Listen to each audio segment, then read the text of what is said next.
Colours मराठीवरील बाळूमामाच्या नावानं चांग भलं या मालिकेच्या 5 मार्चच्या भागात बाळूच्या घरी महाशिवरात्रीची तयारी चालू असते।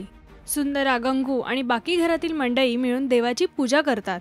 माधू पारावर उभं राहून दवंडी देतो आणि सगळ्या गावाला पंचांनी जत्रेच्या तयारीसाठी चावडीवर बोलवल्याचं सांगतो।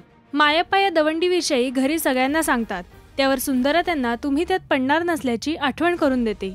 मात्र मायप्पा बोलतात की मी फक्त जाऊन येईल, मात्र कशात पडणार नाही।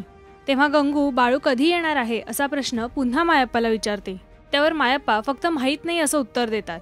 इथे बाळू रात्री झोपलेला असताना आकाशाकडे बघून बोलतो की हे सगळे ग्रह तारे माझ्या भोवती फिरतात, मात्र इथे कोणालाच कोणाची पडलेली नाहीये, सगळ्यांना सगळं हवंय। त्यानंतर इथे मायप्पा बाळूचा विचार करत असतात। त्याने काही घोळ घालायला नको, त्यामुळे मला तिथे जाऊनच आलं पाहिजे। त्या गंगप्पाबद्दल काही माहितीच नाहीये म्हणून काळजी वाटते असं सुंदराला सांगतात। त्यावर सुंदरा मी बाळूकडून त्या गंगप्पाचं नाव ऐकलं आहे, ऐकून तरी तो माणूस बरा वाटला, त्यामुळे काळजी करू नका आणि 2-3 दिवसात तो नाहीच आला तर मी स्वतः तुम्हाला त्याला आणायला पाठवीन असं मायप्पाला सांगते। दुसऱ्या दिवशी सकाळी गंगूची सासू गंगूला तिच्या नवऱ्याला बघायला गावाला जायला सांगते।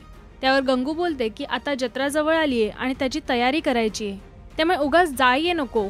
त्यावर तिची सासू खूप चिडते, मात्र गंगू ठणकावून सांगते की जत्रा होईपर्यंत मी काही गावाला जाणार नाहीये। इथे बाळू रामप्पाला शेतावर चालायचा आग्रह करतो, मात्र तो नाही म्हणतो आणि तिथून निघून जातो। गंगू जत्रेच्या आधी नवऱ्यासाठी गावाला जाईल का? इथे रामप्पाचं कुस्ती प्रेम कमी होईल का? हे बघण्यासाठी पहा बाळूमामाच्या नावानं चांग भलं सोमवार ते शनिवार संध्याकाळी 7:30 वाजता फक्त कलर्स मराठीवर। आणि मराठी टेलिव्हिजनच्या ताज्या घडामोडी बघण्यासाठी सबस्क्राईब करा राष्ट्रीय मराठी शोबज।